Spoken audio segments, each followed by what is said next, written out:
এই ওঠো না, আমার আদর পাচ্ছে খুব, তাড়াতাড়ি ওঠো। এই আয়ান ওঠো না, ওই আমার পিচ্চি বরটা ওঠো না। হুম। উফ, কখন থেকে হুম হুম করা শুরু করছো? উঠবে নাকি পানি ঢেলে দিব? ওঠো না বাবু, আমি আর কয়দিন তোমার কাছে থাকতে পারবো বলো তো? আয়ান চোখ ডলতে ডলতে উঠে পড়ল, নদীর দিকে তাকিয়ে বলল, এখন কেন?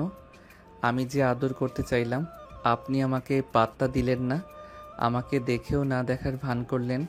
এখন আমিও আদর করব না, ঘুমাবো। Good night.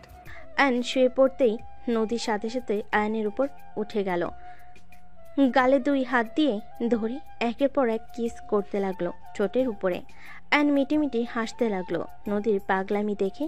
আয়ন অভিমান করে আর থাকতে পারল না, নদীকে ঘুরিয়ে নিচে ফেলে দিয়ে গলায় কিস করতে লাগলো। কিস করতে করতে ঠোঁটের কাছে গিয়ে ঠোঁট জোড়া নিজের দখলে নিয়ে নিল। নদী আয়নের মাথার চুল ধরে চোখ বন্ধ করে ফেল। আস্তে আস্তে দুজন হারিয়ে যেতে লাগলো ভালোবাসার সাগরে। সকালে ঘুম ভাঙলে নদী দেখে আয়ন বুকের উপর শুয়ে আছে। আয়ন বলতে লাগলো, জান ওঠো, অফিসে যাবে না? যাব। ওঠো তাড়াতাড়ি, 8:56 বাজে, তাড়াতাড়ি ওঠো। আয়ন নদীর কথা শুনে লাফ দিয়ে উঠে পড়ল। আয়ন উঠে নদীকে ঠোঁটে আলতো করে কিস করে বলল, আজকে যাব না, শ্বশুর মশাইকে বলো না, আজকে তোমাকে নিয়ে ঘুরতে চাই। আয়নের কথা শুনে নদী আয়নের গলা জড়িয়ে ধরে নাকে নাক ঘষে বলল, ঠিক আছে, আব্বুকে আমি বলে দিব আমার জানটাকে আজকে যেন ছুটি দেয়। আমার জানের জন্য আমি নিজের জবটা করতে পারছি, আর আমার জানটাকে ছুটি নিয়ে দিতে পারবো না? এটা কি হয় নাকি? আই লাভ ইউ বউ। I love you too. আচ্ছা চলো দুইজন একসাথে গোসল করি। ওকে। আয়ন খাট থেকে নেমে নদীকে পাঁজা কোলা নিয়ে ওয়াশরুমে চলে গেল। আয়নের হাসি দেখে নদী বুঝতে পারল ওর মনে বদমাইশে বুদ্ধি চলছে। আয়ন শাওয়ার ছেড়ে দিলে নদী চমকে উঠল। আয়ন খিলখিল করে হাসতে লাগলো নদীকে চমকে যাওয়া দেখে। নদী আয়নকে কয়েকটা কিল ঘুষি দিয়ে বলে, ফাজিল, খালি ভয় পেয়ে গেলাম না। আমি থাকতেও এত ভয় পাও? নামিয়ে দাও। আয়ন নামিয়ে দিয়ে নদীকে দেওয়ালের সাথে চেপে ধরে কিস করতে গেলে নদী ঠোঁটে হাত দিয়ে বলে, গোসলের সময় গোসল, একদম দুষ্টুমি না। একটু করলে কি হবে? গোসল করে আব্বুর কাছে যাওয়া লাগবে, অফিসে গেলে তোমাকেও যেতে হবে। ও হ্যাঁ, তাড়াতাড়ি করো। দুজন তাড়াতাড়ি করে গোসল করে নিল। গোসল করে পোশাক পরে নিচে চলে গেল। নদীর আব্বু সোফায় বসে ফোন চালাচ্ছে। পাশে নদীর আম্মু চা নিয়ে এসে দিয়ে বলল, উঠেছো দুইজন? জি আম্মু। বসো তোমরা, চা নিয়ে আসছি। আম্মু বসো তো, আমি চা নিয়ে আসি। আয়ন নদীর পিছন পিছন রান্নাঘরে যেতে নিলে নদীর আব্বু বলে, আয়ান এদিকে আসো। আয়ন নদীর আব্বুর সামনে গিয়ে বসলে নদীর আব্বু বলে, যাকে ছাড়া এক সেকেন্ডও থাকতে পারো না, তাহলে অন্য কোথাও পাঠাচ্ছ কেন? এখনো সময় আছে, নদীকে আমাদের হসপিটালে জয়েন হইতে বলো। আব্বু উনি গরিবদের সাহায্য করতে চান, বিনামূল্যে চিকিৎসা করতে চায়। ভালো কাজ তো করবে, সেখানে আমি বাধা দিতে পারি না। ওকে, তাহলে তোমার পড়াশোনা দেখে অফিসে এমপ্লয়ি হয়ে থাকো। তোমরা যদি নিজেদের ভালো না চাও, সেখানে আমার কিছু বলার নাই। আয়ন কিছু বলতে যাবে সাথে সাথেই নদী বলে ওঠে, কতবার এক কথা বলবে আব্বু? আমি বুঝি না তোমার সমস্যাটা কি। আমার স্বাধীনতার কোনো দাম নাই নাকি? আমি চাই না আমার মেয়ে অন্য কোথাও যাক। আমার মেয়ে আমার আশেপাশে থাকবে। তোমার কোনো কিছু হইলে আমরা কিভাবে ভালো থাকবো বলতে পারবে? আব্বু আমার কি হবে? শুধু শুধু ভয় পাচ্ছ। আর আমার কিছু হলেও তোমার কাছে এখনো একটা ছেলে একটা মেয়ে আছে। তুই আমার বড় মেয়ে। সন্তান তো সন্তান, ছোট বড় কোনো কথা হইল? নদীর আব্বু রেগে গেল। নদীর আম্মু শান্ত করতে লাগলো। নদী রেগে চলে যেতে নিবে। আয়ন হাত ধরে বলে, নদী, শান্ত হও তো। দেখো আব্বু, ব্যাপারটা আমি বুঝতে পারছি, বাট নদী, তুমি অকারণে রাগ কেন করো? রাগ কেন করব? আমি যা করি সব কিছুতে আব্বু খালি বাধা দেয়। আরে ধ্যাত, তুমি আব্বুকে ভুল বুঝো। দূর ছাড়ো তো, আমাকে কিছু বোঝাতে এসো না। নদী রেগে চলে গেল। আয়ন নদীর আব্বুর দিকে তাকিয়ে বলে, আব্বু, জানেন তো আপনার মেয়ে এক বিঘে যা ওর ভালো লাগে তাই করে। কিছু বললে ওইটার উল্টা সবসময় করে। বাদ দেন তো, ওর মতো ওকে থাকতে দেন। আমি ট্রাই করছি কতভাবে ওই আমাকে অন্য কিছু বুঝিয়ে দেয়, আর ওই কোথায় ট্রান্সফার হয়েছে সেইটাও বলে না। একবার শুনতে পারলে হয়তো। অনেক চালাক বলে আমি কিছু করতে পারি। এই মেয়েটাকে জীবনেও ভালো করতে পারবো না। আমি আসছি। অ্যান উঠে রুমে চলে গেল। রুমে গিয়ে দেখে নদী লাগেজ গোছাচ্ছে। অ্যান পিছন থেকে জড়িয়ে ধরে বলে, জান, কি করছো? এত রাগ কেন করো? ছাড়ো, চলে যাব। আগামীকাল না চলে যাওয়ার কথা? আজকে যাব। জান, রাগ করা কি ঠিক হচ্ছে? ভালো করছি, ছাড়ো। টিকিট কাটা লাগবে, ছাড়ো। আয়নকে নদী সরিয়ে দিল। আয়ন নদীকে বুঝাতে লাগলো। নদী কোনো কথা না শুনে চলে গেল। নদীর আব্বু আম্মু বুঝালেও শুনল না। গাড়ি নিয়ে বের হয়ে গেল। আয়ন নদীর পিছন পিছন বাইক নিয়ে যেতে লাগলো। স্টেশনে গেলে আয়ন দেখে নদীর টিকিট কেটে ট্রেনে উঠে পড়ল। আয়ন দৌড়ে ট্রেনের ভিতর ঢুকে নদীর কাছে গেল। নদী বলে, এখানে কি করছো? জান, আজকে যাও না। আয়ার নাম ও ট্রেন ছেড়ে দিয়েছে। আমার সাথে তুমিও চলো না প্লিজ। জান পাখিটা এভাবে রাগ করে না। আয়ান যাও বলছি, মেজাজ গরম করো না, সবাই তাকিয়ে আছে কিন্তু। যদি না যাও আমি কিন্তু ফোন বন্ধ করে রেখে দিব। ওকে ঠিক আছে, যাচ্ছি। সাবধানে যাও। আয়ন ট্রেন থেকে নেমে পড়ল। আয়ন জানালার দিকে তাকিয়ে থাকলো। নদী না তাকিয়ে অন্যদিকে তাকিয়ে থাকলো। ট্রেন চলে গেল। আয়ন স্টেশন থেকে বের হয়ে বাইক নিয়ে বাসে চলে গেল। বাসে গেলে নদীর আম্মু বলল, আসলো না? না, চলে গেল। বাদ দাও, খাবার খেয়ে অফিসে যাও। রেডি হয়ে আসছি। আয়ন রুমে চলে গেল। ফ্রেশ হয়ে রেডি হয়ে নিচে চলে গেল। খাবার খেয়ে অফিসে চলে গেল। অফিসে গিয়ে কাজ করতে লাগলো। ফোন বেজে উঠলে আয়ন কল রিসিভ করলো না। 3 বার বাজার পর আয়ন কল রিসিভ করলো। নদী বলল, সরি। কে আপনি? রাগ তুলো না তো। তুমি আমার কোনো কথা শোনো? আজকে চলে গেলে এত রাগ জিত কেন তোমার? না, আসলে আব্বু কখনোই যেতে দিত না। ভালো। জান সরি। এই জান সরি সরি। ফোন রাখো, কাজ আছে। ওদের কাজ ওরা করুক গা। বাবা মা বেশি ভালোবাসে তো, তাই বোঝো না। যদি ভালো না বাসতো তাহলে বুঝতে। জ্ঞান দিবে না তো। ওকে, দিলাম না। তুমি আসলে কোথায় যাচ্ছ?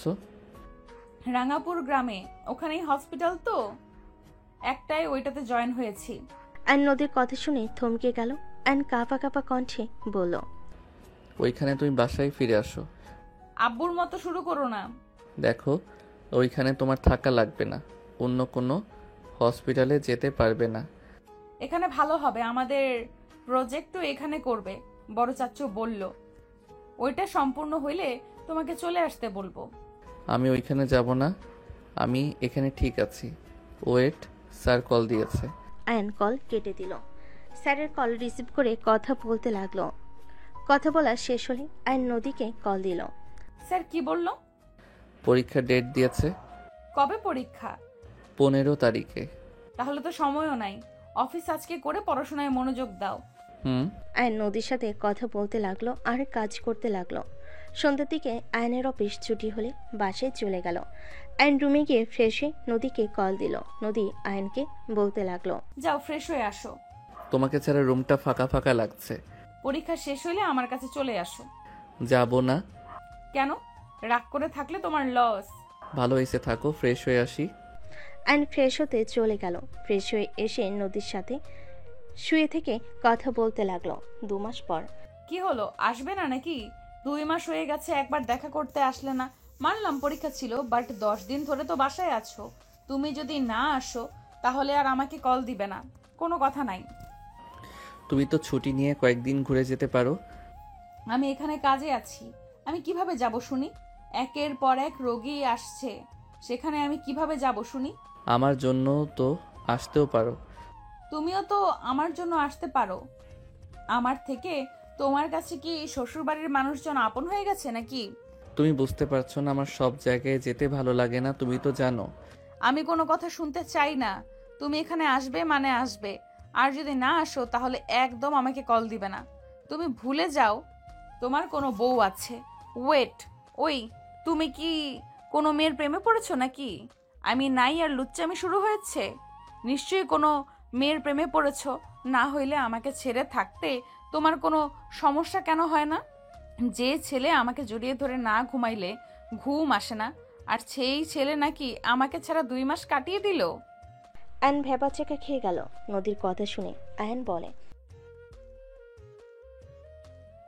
আমার কথা তো এখন ফালতুই মনে হবে। ঠিক আছে, থাকো তোমার নতুন প্রেমিকাকে নিয়ে, আমাকে একদম কল দিবে না।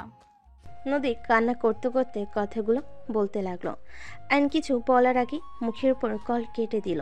আয়ন কলের উপর কল করতে লাগলো। নদী পুলক মেরে দিল। আয়ন ফোনটা রেখে খাটের উপরে বসে পড়ল। উফ আল্লাহ, এইটা বউ নাকি সন্দেহের গুরু? কথায় কথায় সন্দেহ করে কেমনটা লাগে। আয়ন কথাগুলো বলে উঠে ব্যাগ গোছাতে লাগলো। ব্যাগ গুছিয়ে ওয়াশরুমে চলে গেল। গোসল করে রেডি হয়ে ব্যাগ নিয়ে নিচে গেল। আয়নকে দেখে নদীর আব্বু বলে, কোথায় যাও? আব্বু, আপনার মেয়ের কাছে যাব। ওই আসবে না? না, উল্টা আমাকে সন্দেহ করে ব্লক মেরে দিয়েছে। উফ, মেয়েকে এত আদর দিয়ে মাথায় কেন তুলছেন? কারো কোনো কথা তো শুনে না, ভুল বুঝলে তো কথাই নাই। কি করব, বড় মেয়ে আদরের দিন শেষে ছোটবেলার অভ্যাস থেকেই যাবে। কে জানতো? তুমি তাহলে যাও। আপনার ফোনটা দেন তো। আয়ন নদীর আম্মুর ফোনই নদীকে কল দিলে আয়নের কণ্ঠ পেয়ে সাথে সাথে ব্লক করে দিল। আয়ন রাগে বলতে লাগলো, আপনাকেও ব্লক দিয়েছে? তোমার উপরে আবার এত রাগ করলো কেন? কি হয়েছে? আপনার মেয়ের সন্দেহ রোগ বেড়ে গেছে, আবারও সন্দেহ করছে আমি গার্লফ্রেন্ড বানিয়ে নিয়েছি। এই জন্য ওইখানে যেতে চাচ্ছি না। ওনাকে কিভাবে বলবো এই 10 দিন কাজের কি চাপ ছিল? আমার কোনো কথা শোনার আগেই ব্লক দিল। তুমি চলে যাও, আবার কি না কি করে বসবে। আব্বু আম্মু, আমি তাহলে আসছি। আয়ান, পৌঁছে গেছো নাকি? কিছু তো জানালেও না। আব্বু, কিছু হবে না, আপনি চিন্তা করেন না। আমি সাবধানে চলে যাব। আর আপনার মেয়েকে জানানোর দরকার নাই, আমি গিয়ে সারপ্রাইজ দিব। রাগ করছে। 10,000 রাখো, আর লাগলে জানাও। ব্যাংক থেকে তুলে নিব। এটা নিয়ে যাও, পরে লাগলে তুলে নিও। আয়ন টাকাটা নিয়ে সবার থেকে বিদায় নিয়ে চলে গেল বাইক নিয়ে। মাঝ রাস্তায় গিয়ে তেল তুলে নিল। রাঙ্গাপুর গ্রামে যেতে যেতে সকাল হয়ে গেল। আয়ন মুখে মাস্ক পরে হেলমেট ভালোভাবে পরে নিল। আয়ন বাইক চালিয়ে গ্রামটা ভালোভাবে দেখতে লাগলো। চোখের কোণায় পানি চলে আসলো। আয়ন সাথে সাথে চোখ মুছে ফেল। আয়ন মনে মনে বলতে লাগলো, কতটা পরিবর্তন হয়ে গেছে গ্রামটা, কত স্মৃতি জমে আছে, সব কিছু চোখের সামনে ভেসে বেড়াচ্ছে। এতটা বছর পর এখানে আসবো কখনো কল্পনাও করতে পারি নাই। ভাগ্যক্রমে আবার চলে আসলাম। যত অতীত ভুলতে চাই না কেন, অতীত আমাকে কখনোই ভুলতে দেয় না, একভাবে না একভাবে সামনে চলে আসে। আয়ন কথাগুলো ভাবতে ভাবতে সোজা হসপিটালের সামনে চলে গেল। আয়ন ফোনটা বের করে রাইসাকে কল দিল। রাইসা রিসিভ করে বলল, আসসালামু আলাইকুম জিজু। ওয়ালাইকুম আসসালাম। আপু, আপনাদের হসপিটালের নিচে বাসার ঠিকানা দেন। আর আপনার বান্ধবী কোথায়? কি, তুমি এসেছো? তাহলে ওকে কাঁদানোর কি দরকার ছিল? আমি কি করলাম? হুদাই সন্দেহ করে নিজেই কান্না করছে। এখন বলেন, বাসা কই নিয়েছেন? ওয়েট করো, আমি আসছি নিচে। আয়ন রাইসার জন্য অপেক্ষা করতে লাগলো। রাইসা নিচে এসে আয়নের বাইকে উঠে পড়ল। আয়নের বাইকে হুট করে কেউ উঠে পড়ে যেতে নিয়েই সাথে সাথে বাইক সামলে নিয়ে বলল, ধ্যাত আপু, ভয় পাওয়াই দিয়েছিলেন। ভয় কম পাও, বাসায় চলো। আর বাইক নিয়ে সারা রাস্তায় এসেছো? কোনো মেয়ে পটিয়েছো? কচু মেয়ে পটাইছি, অফিসে কাজ ছিল সেইগুলো করেছি। ওই না, আমাকে বলো। ওনার সন্দেহ কথা তাই বলছে। ওকে চলো। আয়ন বাইক নিয়ে যেতে লাগলো। রাস্তা বলে দিতে লাগলো। আয়ন রাস্তায় যেতে যেতে বলতে লাগলো, আর কোনো রাস্তা নাই, এই রাস্তা দিয়ে বাসা ভাড়া নেওয়া লাগবে। আপনার বইয়ের পছন্দ। গ্রামটা অনেক উন্নত হয়ে গেছে, এখানে কিসের ফ্রি চিকিৎসা দেওয়া লাগবে? এখানে সবার তো টাকা পয়সা কম হয় নাই। আরে দূর, কিসের ফ্রি চিকিৎসা? নদীকে এখানে মিথ্যে বলে নিয়ে আসা হয়েছে, বাট ওই সব জানার পর রেগে গিয়েছিল। আসলে আঙ্কেল এখানে ফ্যাক্টরি দিবে, আঙ্কেলের প্ল্যান করে এখানে নিয়ে এসেছে। নিজের কাজও করবে আর ফ্যাক্টরির কাজও সামলাতে পারবে। কি বলো শ্বশুর মশাই এইগুলো করিয়েছে? জি, আর এখানে এসেছে ভালো হয়েছে। আমার এখানে ভালোই লাগছে, গ্রামটাও সুন্দর, মানুষজনের ব্যবহার অনেক ভালো লেগেছে। সামনের বাসাটাই থাকি। এখানে কি? গার্লফ্রেন্ড সাথে দেখা করার জন্য আসলাম। চলে যান, এখানে আপনাকে কে আসতে বলছে? বাসার ভিতরে তো ঢুকতে দিবেন নাকি? আয়ন কথাটা বলে নদীর সামনে থেকে সরে গেল। আয়ন ভিতরে গিয়ে সোফায় বসে পড়ল।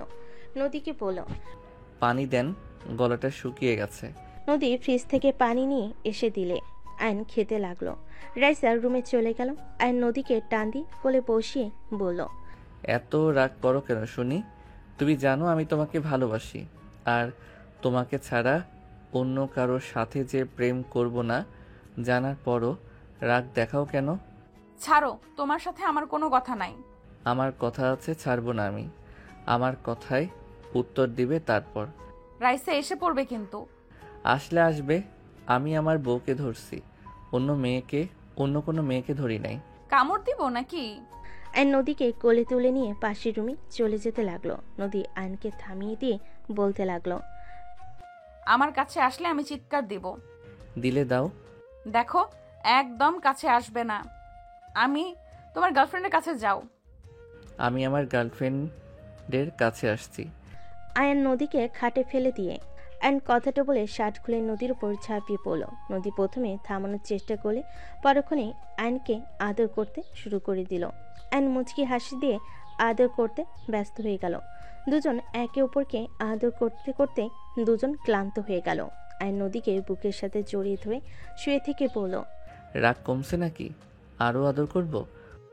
লাগবে না, হসপিটালে যাওয়ার সময় হয়ে গেছে। হসপিটালে যাবে? হ্যাঁ, রাইসের ডিউটি নাই, তুমি ওর সাথে থাকো। তাড়াতাড়ি এসো। ঠিক আছে। নদী আয়নের কপালে চুমু দিয়ে চলে গেল। ওয়াশরুমে গেলে আয়নও পিছন পিছন চলে গেল। দুজন একসাথে গোসল করে নিল। দুজন ওয়াশরুম থেকে বের হয়ে আসলো। আয়ন পোশাক পরে বারান্দায় গেল। নদী রেডি হয়ে গেল। আয়ন বারান্দা থেকে বের হয়ে নদীর সাথে রুম থেকে বের হইলে রাইসা বলে ওঠে, বাহ, দুজন বের হলে তাহলে। চুপ কর, শোন, আয়নকে খেতে দিস। দেব না, তোর জামাইকে না খাওয়ায় রেখে দিব। না দিলি আমার তাতে কি? তোর ভাই বোন বুঝে গা। জান, আমি গেলাম। নদী আয়নকে চুমু দিয়ে চলে গেল। আয়ন রাইসা থেকে কিছুটা দূরে বসে ফোনে গেম খেলতে লাগলো। রাইসা আয়নকে বলল, খাবার খেতে আসো। আয়ন রাইসার কথা শুনে খেতে গেল। দুজন খাবার খেয়ে নিল।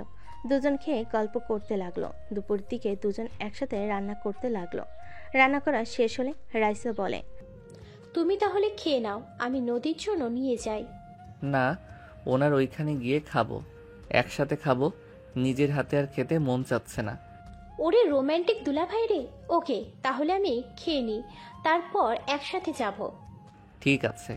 রাইসা আয়ন ফ্রেশ হতে চলে গেল। দুজন ফ্রেশ হয়ে বাসার রুমে আসলো। রাইসা খেতে লাগলো। খাওয়া শেষ হলে দুজন খাবার নিয়ে বাইকে করে বের হয়ে গেল।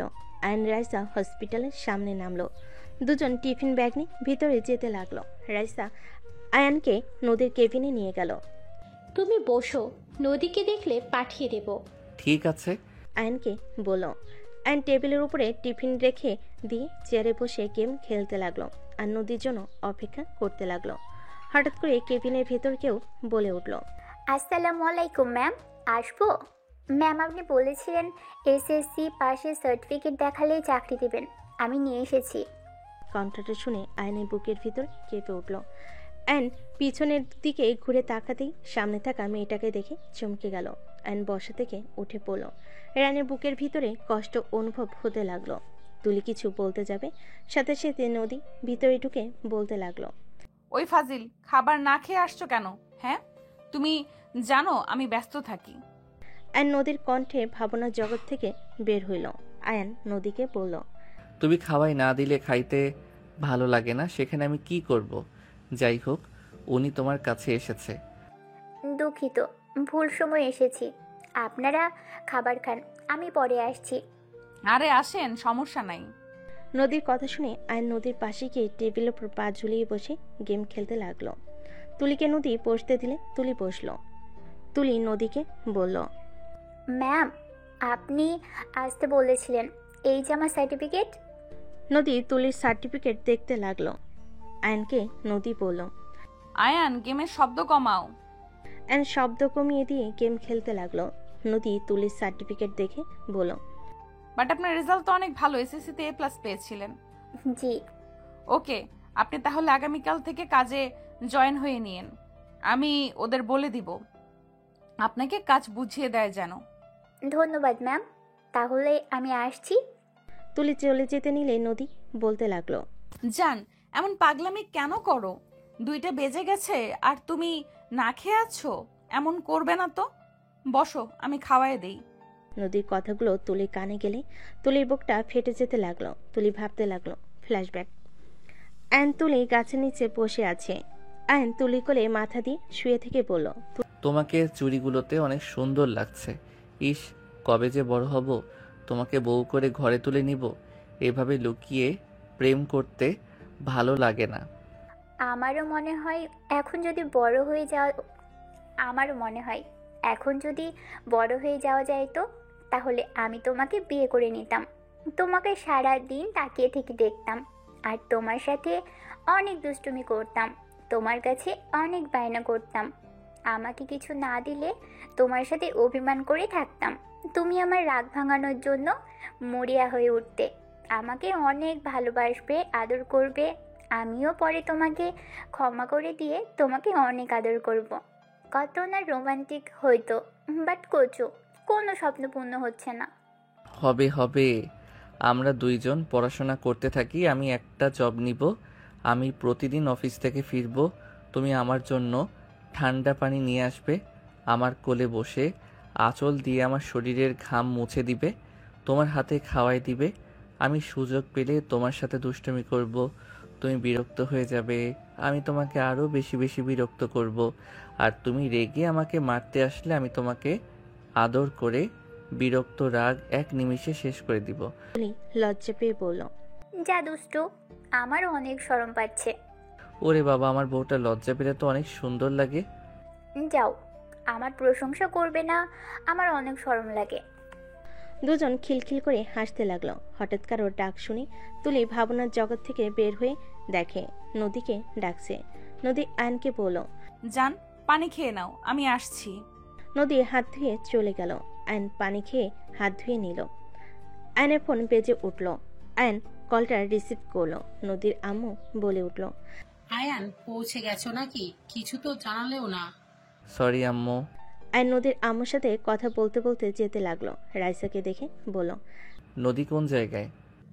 এই আয়ান, তোমার তো B+, তাই না? কেন? একজনকে রক্ত দিতে হবে, তুমি কি দিতে পারবে? বাসার মালিকের ছোট মেয়ে অ্যাক্সিডেন্ট করেছে, অনেক ব্লাড বের হয়ে গেছে। হ্যাঁ, কেন দিতে পারবো না? আচ্ছা আম্মু, পরে কথা বলবো, বাই। আয়ন কল কেটে দিয়ে রাইসার সাথে যেতে লাগলো। আয়ন ফ্রেন্ডদের SMS দেখতে দেখতে আয়ন চলে গেল। সামনে গেলে রাইসা বলে ওঠে। নদী, আয়ান রক্ত দেবে। আরে কি বলিস? আয়নের শরীর তো খারাপ, ওই এমনিতে অনেক দুর্বল হয়ে গেছে, আর রক্ত দেখলে মাথা ঘুরে পড়ে যায়। ওই কিভাবে দিবে? অন্যভাবে দেখতে হবে। আয়ন নদীর কথা শুনে সামনের দিকে তাকাতেই চমকে গেল। সামনে সবাই আয়নের দিকে তাকিয়ে আছে। আয়ন রাইসাকে বলল। রাইসা আপু, আমি রক্ত দিব, আমার কিছু হবে না। মাথা ঘুরে পড়ে যেন যেও না। কুল আপু, চলেন। আয়ন রাইসার সাথে চলে গেল। নদী ওদের সাথে গেল। আয়ন রক্ত দিতে গেলে টেস্ট করতে লাগলো। টেস্ট করে আয়ন রক্ত দিতে লাগলো। আয়ন ভয়ে ইনজেকশন দিতে না চাইলে তখন ভিতরে কেউ একজন এসে আয়নের মাথার কাছে বসলো। আয়ন সাথে সাথে মানুষটাকে জড়িয়ে ধরলো। আয়নের মাথায় হাত বুলিয়ে দিতে লাগলো। আয়ন ভয়ে খামচি দিয়ে ধরলো। আয়নের মাথায় হাত বুলিয়ে দিতে দিতে বলল। আয়ান, আয়ন ডাক্তার শুনে বুকের ভেতর কেঁপে উঠল। আয়নের আম্মুর দিকে তাকিয়ে থাকতে লাগলো। আয়নের আম্মু আয়নকে বুকে জড়িয়ে ধরে কান্না করতে লাগলো। আয়নের চোখে পানি চলে আসলো। আয়নের রক্ত দেওয়া হয়ে গেলে রাইসা বলল। আয়ান, তুমি এখানে রেস্ট নাও, উঠো না, তোমার বউ আমাকে উধা করে দেবে। আয়ন রাইসার কথা শুনে ওর আম্মুকে ছেড়ে দিয়ে চোখের পানি মুছে হেসে পড়ল। আরে আমি ঠিক আছি, আপনি রক্ত নিয়ে যান। রাইসা চলে গেল। আয়নের আম্মু বলল। আয়ন বাপ, আমার এতদিন কোথায় ছিলি? আন্টি আপনার কোথাও ভুল হচ্ছে, আমাকে অন্য কারোর সাথে মিলিয়ে ফেলছেন। আয়ন কথাগুলো বলে বেড থেকে উঠে পড়ল। আয়ন পড়ে যেতে নিলে সাথে সাথে আয়নের আম্মু ধরে ফেলো। আয়নকে বলতে লাগলো। একটু রেস্ট নে বাবা। আয়ন বসে পড়ল। আয়নকে জড়িয়ে ধরলো। আয়ন সরিয়ে দেওয়ার চেষ্টা করতে লাগলো। আয়ন কিছুক্ষণ বসে থেকে ওর আম্মুর হাত সরিয়ে দিয়ে বাইরে চলে গেল। আয়নের আম্মু আয়নের সাথে বের হলো। নদী বের হইলে সবাই নদীর কাছে গেল। নদী বলে উঠল। ভয়ের কিছু না আতিয়া, এখন বিপদ মুক্ত আছে। আপনারা কিছুক্ষণ পর দেখা করতে পারেন। আয়ান, তুমি ঠিক আছো? একদম ঠিক আছি, আমাকে নিয়ে ভেবো না তো। ম্যাম, উনি আপনার কি হয়? জি, উনি আমার হাজবেন্ড। আয়ান, উনি আমাদের বাসার মালিক। তার স্ত্রী, ছেলে, ছেলের বউ আর একটা একমাত্র নাতি তাদের। আসসালামু আলাইকুম। ওয়ালাইকুম আসসালাম। ধন্যবাদ স্যার, আপনি না থাকলে আমার ননটার কি যে হতো। এই যে একজন দেখছেন, বিপদের সময় এর রক্ত কোনো কাজই নাই, মাতাল হয়ে বসে আছে। রূপা। বাবু তোমার নাম কি? জি, আমার নাম রাহাত। মাশাআল্লাহ, এই নাও চকলেট। আয়ন পকেট থেকে চকলেট বের করে রাহাতকে দিল। রাত নিতে না চাইলেও আয়নের আম্মু বলল, দাদু ভাই নাও। সত্যি নিব?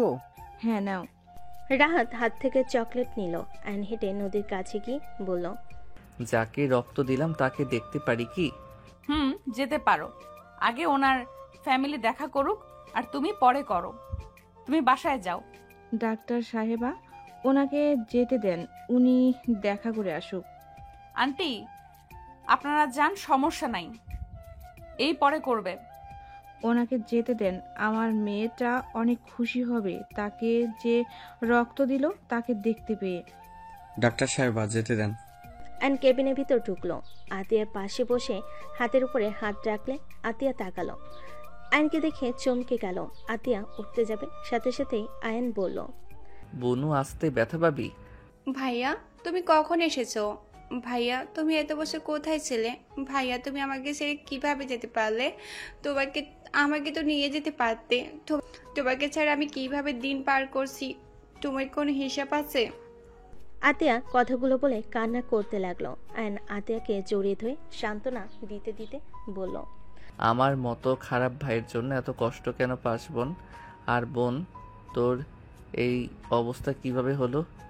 বড় চাচুর ছেলে রনি আমাকে মেরে ফেলতে চাইছিল, ভাগ্যক্রমে বেঁচে গেছি। কি, ওই তোকে মেরে ফেলতে নিয়েছিল মানে? আমি স্কুলে গেলে আমাকে অনেক জ্বালাতন করতো, আবার মেয়েদের সাথে অসভ্যতামি করতো। আমি প্রতিবাদ করেছিলাম, তারপর থেকে আমার পিছনে লেগেছে। আজকে আমাকে বাইক দিয়ে ইচ্ছে করে ধাক্কা মেরেছে। আমি ছিটকে গাছের সাথে বাড়ি মারায়, আর রাস্তার পাশে খাম্বার রড ছিল, ওইটাই আমার পেটের সাইড দিয়ে বের হয়ে গেছে। আয়ন রাগে হাত মুঠো করে ফেললো। আয়ন রেগে বলল, ওকে কোথায় পাওয়া যাবে এখন? ভাইয়া, বাদ দাও, ওদের সাথে লাগতে চাইও না, ওরা অনেক খারাপ। কিছু বললে আমাদের আরো ক্ষতি করবে, আর তোমার ক্ষতি করলে আমি নিজেকে ক্ষমা করতে পারবো না। আমি আর তোমাকে হারাতে চাই না। ওই কোথায় আছে সেটা বল, আমাকে নিয়ে ভয় পাস না বোন, আমার কিছু হবে না। ভাইয়া, বাদ দাও। আয়নের ফোনে বেজে উঠলো। সবাই ভিতরে ঢুকলো। আয়ন ফোনে কথা বলতে লাগলো। আব্বু বলেন। নদীকে বলো তো ফ্যাক্টরিতে গিয়ে দেখে আসতে। আব্বু, নদী তো ব্যস্ত আছে, আমি চলে যাব, বাট আপনি ফ্যাক্টরি বিষয়ে আমাকে কিছু তো বলেন নাই, আর ওকে মিথ্যা বলে এখানে পাঠিয়েছেন। তুমি এসব কিভাবে জানলে? রাইসা আপুর থেকে শুনেছি। শুনছো, ভালো হয়েছে। তাহলে তুমি বাইকটা দেখো, ওইটা তোমাদের দুজনের জন্য। তোমরা যদি ভালোভাবে চালাতে পারো তাহলে তো আলহামদুলিল্লাহ, না পারলে আর কি করার। আচ্ছা শোনো, ওইখানে গিয়ে দেখো কাজ কতটুকু করছে। আচ্ছা আব্বু, আমি যাচ্ছি। আয়ন কল কেটে দিয়ে আতিয়াকে বলল, বনু থাক, আমাকে একটু যেতে হবে, আমি পরে এসে দেখা করব। ভাইয়া, আমাকে ছেড়ে যাও না, আমি তোমাকে আর হারাতে চাই না। চিন্তা করিস না, আমি এখানে আছি কিছুদিন, তোর সাথে প্রতিদিন দেখা করব। আতিয়া, তুমি ওনাকে চেনো? চিনবো না কেন ভাবি, ওইটাই তো আয়ান ভাইয়া ছোট ভাই। রূপা অবাক হয়ে গেল। আয়ন কেবিন থেকে বের হয়ে গেল। রূপা বলে ওঠে, এসব কি বলো? উনি তো ডাক্তার, নদীর হাজবেন্ড। কি, নদী আপুর হাজবেন্ড? হ্যাঁ আব্বা আম্মা, তোমার ভাই রাহাতও ছিল, ডক্টর তো পরিচয় করিয়ে দিল। আর উনি তো তোমাদের চেনেও না, যেমন ভান করলো। কি জানি, বুঝতে পারছি না। আতিয়া সবার সাথে কথা বলতে লাগলো। আয়ন নদীর কেবিনে গিয়ে কপালে চুমু দিয়ে বলে, জান, আমাকে ফ্যাক্টরির ওইখানে যেতে হবে। যেতে হবে না, আমি চলে যাব, তুমি বাসায় যাও। না, তুমি থাকো, আমি যাচ্ছি, আমি ঠিক আছি। রাগ তুলো না, যাও বলছি। নদী রাগ দেখালে আয়ন উপায় না পেয়ে বলে, দুইজন একসাথে যাই। না, বাসায় যাও। প্লিজ, বাসায় একা একা ভালো লাগবে না তো। আয়ন অসহায়ভাবে তাকাতেই নদী আয়নকে নিয়ে বের হয়ে গেল। আয়ন বাইক চালাতে লাগলো, ফ্যাক্টরির সামনে চলে গেল। নদী বাইক থেকে নেমে পড়ল। তুমি থাকো, আমি দেখে আসছি। নদী চলে গেল। আয়ন বাইকের উপর বসে ভাবতে লাগলো। এই জায়গা কি আব্বু চাচ্চুরা বিক্রি করে দিয়েছে নাকি? আয়ন কথাগুলো ভাবতে লাগলো। নদী দেখা শেষ করে আয়নের বাইকে উঠলে আয়ন বাইক নিয়ে বাসায় চলে গেল। 5 দিন পর। কি ব্যাপার, কোনো সমস্যা হয়েছে কি? এত চিন্তা করছো কেন? আর বলো না, ফ্যাক্টরির ওইখানে পাশে একটা জমি আছে, ওইটা বিক্রি করতে চাইলো, এখন আবার না করে দিয়েছে। মেজাজটা খারাপ হয়ে যাচ্ছে। টাকা যা চেয়েছে সেটাই তো দিতে রাজি হয়েছিল। কার জমি? এই বাসার মালিকের মেছো ছেলে ঝামেলা করছে। ও, ওনারা কি কেন বিক্রি করবে না তার কোনো রিজন বলছে? না, তা বলে নাই। তাহলে চলো দেখা করি, তার সাথে কথা বলি। উনি কথা বলতে চান না, উনি কোনো কথা শুনবে না। আচ্ছা চলো, আমরা তার বাসায় গিয়ে কথা বলে দেখি। যাবে? অপমান করলে তোমার আবার রাগ উঠে যাবে। থাক, তুমি থাকো, আমিই যাই। আরে চলো, আমিও যাই, রাগ করব না। আয়ন জোর করে নদী আয়নকে নিয়ে বের হইল। বাইক নিয়ে দুজন চলে গেল। আয়ন বাড়ির ভিতরে ঢুকতেই পুরনো স্মৃতিগুলো চোখের সামনে ভেসে উঠতে লাগলো। আয়ন চারিদিকে ঘুরে দেখতে লাগলো। নদী ভিতরে চলে গেল। আয়ন চারিদিকে ঘুরে ঘুরে দেখতে লাগলো আর ভাবতে লাগলো, কত পরিবর্তন হয়ে গেছে 5 বছরের ভিতরে। আয়নের হঠাৎ নদীর কথা মনে পড়তে তাড়াতাড়ি করে বাসার ভিতরে গেল। দেখে নদী উপরে আয়নের মেঝো চাচ্চু চিল্লাচ্ছে। আয়ন গিয়ে বলল, স্যার শান্ত হন, আপনি জমিটা কেন বিক্রি করবেন না? বিষয়টা আমাদের খুলে বললে আমরা আপনাকে জোর করব না। আয়নের কথা শুনে সবাই আয়নের দিকে তাকালো। আয়নকে দেখে আয়নের মেজো চাচ্চু থমকে গেল। আয়নকে কিছু বলার মতো ভাষা খুঁজে পাচ্ছে না। আয়ন কাছে গিয়ে বলল, বেয়াদবি মাফ করবেন, অনুমতি ছাড়া বাসার ভিতরে ঢোকার জন্য। স্যার, আপনারা তো প্রথমে জমিটা বিক্রি করতে চেয়েছেন, পরে আবার মত চেঞ্জ করে ফেললেন। আসলে রিজনটা যদি বলতেন কেন না করে দিলেন, আর আপনাদের যদি আরও বেশি দামে বিক্রি করেন বিষয়টা আমাদের বলতে পারেন।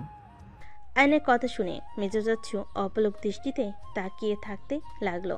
নদী বলে ওঠে, দেখেন, আমাদের বিষয়টা খুলে বললে আমরা বিষয়টা বুঝতে পারবো। দয়া করে যদি বলতেন কেন জমিটা দিবেন না। ডাক্তার সাহেবা, ওইটাই আমার আদরের কলিজার টুকরা ভাতিজার নামে লিখে দিয়েছি আমি। আমার বড় ভাতিজা না বুঝে ওইটাই আপনাদের কাছে বিক্রি করে দিতে চেয়েছে। আমি বেঁচে থাকতে আমার ভাতিজার হক আমি কাউকে নষ্ট করতে দিব না। আয়ন কথাগুলো শুনতেই চোখের কোণে পানি টলমল করতে লাগলো। নদী আয়নের চাচ্চুর দিকে তাকিয়ে বলল, ও আচ্ছা আঙ্কেল, উনি কোথায়? ওনাকে বলেন উনি বিক্রি করবেন নাকি। যদি উনি রাজি না হয় তাহলে জোর করতে চাই না। আমার কলিজার টুকরাটা আমাকে চেনে না, আমাকে ভুলে গেছে। জানেন, আমার কলিজার টুকরাটা ঠিক ওনার মতো আজ দেখতে হয়েছে হয়তো।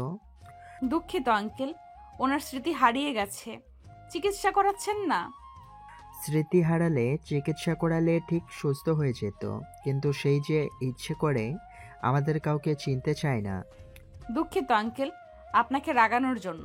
আয়ন চলো, আব্বুকে বোঝাতে হবে। আয়ন নদীর সাথে উঠতে যাবে, তখনই আয়নের মেজো চাচ্চু বলে, আরে বসেন, চা নাস্তা করে যান। অন্য একদিন করব আঙ্কেল, আজকে আসি। উনি আপনার কি হয়? আর স্যার, আপনি যদি চান তাহলে আমি আপনাকে ওই জমির উপরে কাজ করতে দিতে পারবো। মেজো চাচুর কথা শুনে নদী বেশ অবাক হয়ে বলল, সত্যি দিতে পারবেন? কত টাকা দেওয়া লাগবে এখন বলেন আমাকে। টাকা লাগবে না, আমাকে একটাই কথা বলেন তো, জি বলেন। উনি আপনার কি হয়, বডিগার্ড নাকি?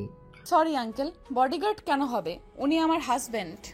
ও আচ্ছা, সরি, কিছু মনে করবেন না। আর সরি আপনার সাথে খারাপ ব্যবহার করে ফেলেছি। আসলে প্রিয় মানুষদের বেইমানিগুলো সহ্য হয় না, মাথার ভিতরে সব কিছু এলোমেলো হয়ে যায়। সমস্যা নাই আঙ্কেল, আমি কিছু মনে করি নাই। আপনি আমার গুরুজন, আমি ওইসব কিছু মনে করি নাই। দাঁড়িয়ে আছেন কেন, বসেন দুইজন, ওই যে চা নিয়ে এসেছে। আয়ন নদী বসলো। আতিয়া চা বিস্কিট ফল কেটে নিয়ে এসে দিল।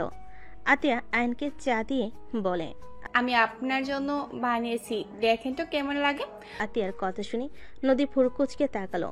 আয়ন 4 কাপ হাতে নিল। আয়ন চুমুক দিয়ে বলল, বাহ, অনেক মজা হয়েছে তো। বাট তুমি অসুস্থ মানুষ হয়ে চা বানাতে গেছো কেন? আমি আপনাকে দেখে একদম সুস্থ হয়ে গেছি। আতিয়ার কথা শুনে নদীর রাগ হতে লাগলো। আয়ন নদীর দিকে তাকিয়ে বুঝতে পারলো নদীর রাগ হচ্ছে।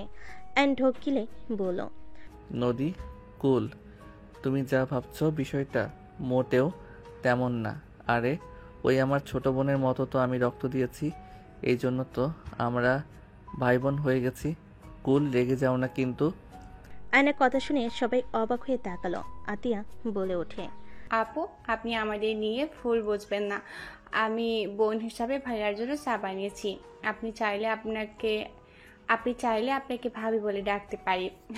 দুজনের কথা শুনে নদী অনেকটাই শান্ত হলো।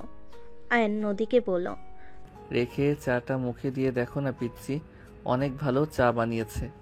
নদী চায়ের কাপে চুমুক দিল।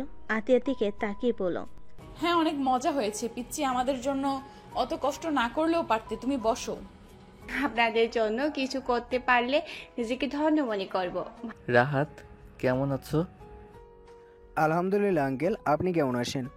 এইদিকে আসো, বসো। অ্যান্ড রাহাতকে নিজের কাছে বসালো। হঠাৎ করে বাসার ভিতর কয়েকটা ছেলে আর আয়নের বড় চাচু বাসার ভিতর ঢুকলো। একটা ছেলে অসভ্যতামি করতে লাগলো, বলতে লাগলো, ওই শফিক, তোর ছেলের অনেক সাহস বেড়েছে তাই না? আমার বাড়িতে গিয়ে হুমকি দিয়ে আসবো। ওই ভাঙচুর কর, যে ঠেকাবে তাকে মারবি।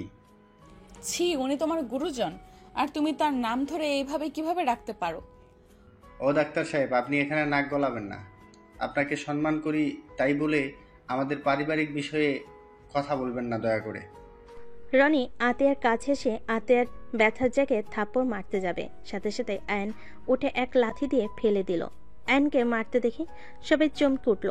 বড় চাচু কিছু বলার সাথে সাথে আয়ন ঘুরে দাঁড়ালো। আয়নকে দেখে বলে ওঠে, হ্যাঁ আমি, ওই কি বললি, শফিক আর তুই বলে ডাকলি তাই না? বয়স কত রে তোর? কেন তোর সাহস কি করে হয় আমাকে লাথি দেশ? এই তোরা দাঁড়িয়ে আছিস কেন? মার শালাকে, হিরো সাজতে এসেছে। আয়নকে মারতে আসলে আয়ন দুজনকে মেরে ফ্লোরে ফেলে দিল। রনি উঠে দৌড়ে এসে মারতে যাবে। আয়ন পেটে ঘুষি মারলো, হাত ধরে মোচড় দিয়ে ধরে পড়ল। এই হাত দিয়ে আমার বোনের পেটে ঘুষি দিতে গেছস, এই হাত দিয়ে বাইক দিয়ে আমার বোনকে ধাক্কা দিয়েছস তাই না? আর এই মুখ দিয়ে আমার আব্বুকে অসম্মান করছস তাই না? আয়ন কথাটা বলে মুখে এক ঘুষি মারতে লাগলো। একের পর এক ঘুষি মারতে লাগলো। বড়ব্বু বলতে লাগলো, শফিক, তোর ছেলেকে থামতে বল, আমার ছেলেটা মারা যাবে তো। আয়ান, ছেড়ে দে। আয়ান, ওকে ছাড়। আয়ন বলে ওঠে, আমার সামনে থেকে সরেন। এতক্ষণ ধরে আপনার ছেলে বেয়াদবি করছিল, চুপচাপ দেখছেন, এখনো দেখেন। আঙ্কেল বেশি করে মারেন। মারো, বেশি করে মারো, ওকে মেরে হাড্ডি গুড্ডি ভেঙে দাও। ওরা অনেক বাড়াবাড়ি করে, আব্বুকে যা না তাই বলে গালাগালি করে। বড় চাচু তার ছেলেদের নিয়ে এসে আমাদের মারধরও করা। সে মেজো চাচুকে মেরে 3 দিন বেঁধে রেখেছিল। আতিয়ার কথা শুনে আয়নের মাথা খারাপ হয়ে গেল। আয়ন রেগে বলে, কি চাচ্চুর গায়ে হাত দিয়েছিস তোরা? কে কে কে হাত দিয়েছিস বল? তোদের আমি ভেঙে ফেলবো। আয়ন রনিকে মারতে যাবে আরেকটা, সাথে সাথে বড় চাচু আয়নের আপুর পায়ে ধরে বলে, ভাই, তোর ছেলেকে থামা, আর মারলে আমার ছেলেটাই মারা যাবে। আয়ান ছেড়ে দাও। আয়নের আপু আয়ন ওর আব্বু আম্মুর মুখে নিজের নাম শুনে আয়ন রনিকে ছেড়ে দিয়ে রনি ফ্লোরে পড়ে গেল রক্তাক্ত অবস্থায়। আয়নের বড় চাচু রনিকে নিয়ে চলে গেল। আয়নের আব্বু আয়নের কাছে গিয়ে হাঁটু গেড়ে বসতে যাবে, আয়ন সাথে সাথে ওর আব্বুর হাত ধরে ফেল। আব্বু কি করছেন? আয়ান, আমাকে ক্ষমা করে দাও। আমি তোমার সাথে অনেক বড় অন্যায় করেছি। আমাকে তুমি দয়া করে ক্ষমা করে দাও। আমি তোমার সাথে অন্যায় করে আজ হাড়ে হাড়ে টের পাচ্ছি আমি আমার কলিজার টুকরে সন্তানকে বিনা কারণে গ্রাম ছাড়া করেছিলাম। আমার সন্তান যেমন হোক, আমার উচিত ছিল তোমার পাশে দাঁড়ানো। আমি সেটা পারি নাই। ন্যায় বিচার করতে গিয়ে আমি আমার সন্তানকে হারিয়ে ফেলেছিলাম। আয়ান, প্লিজ আমাকে ক্ষমা করে দাও। আমাকে যা শাস্তি দিবে আমি মাথা পেতে নেব। আয়নের আব্বু পা ধরতে যাবে, সাথে সাথে আয়ন ওর আব্বুকে জড়িয়ে ধরে বলে, আব্বু প্লিজ এভাবে ক্ষমা চাইবেন না। আপনার উপরে আমার কোনো রাগ নাই। আমার শুধু একটাই কষ্ট, আপনারা বাবা মা হয়ে আমাকে বাঁচানোর চেষ্টা করেন নাই। আমাকে ত্যায্য পুত্র করে দিয়েছিলেন। একবার ভেবেও দেখেন নাই আমি একা কোথায় যাব। বিশ্বাস করেন, অনেক রাগ অভিমান কষ্ট ছিল, কিন্তু আজ আমার আর কোনো রাগ অভিমান কষ্ট কিছু নাই। আপনি আমাকে বুকে জড়িয়ে নিয়েছেন, এতে আমি অনেক খুশি। আয়ান, আমাকে ক্ষমা করে দিস। আমি মা হয়ে তোর পাশে দাঁড়াতে পারি নাই। আমি তোকে ওদের হাত থেকে বাঁচাতে পারি নাই। আম্মু, তুমি ঠিক করছো। স্বামীর অবাধ্য হও নাই। একজন আদর্শ স্ত্রী হয়ে নিজের কর্তব্য পালন করছো। শুধু সন্তানের জন্য কিছু করতে পারো নাই। আয়নের কথা শুনে আয়নের আম্মু বলে, আমি আমার সন্তানদের ভালো মা হতে পারি নাই। আমাকে তুই ক্ষমা করে দে বাপ। আয়নুর আম্মুর হাত ধরে বলল, আম্মু, ক্ষমা চাও না তোমরা।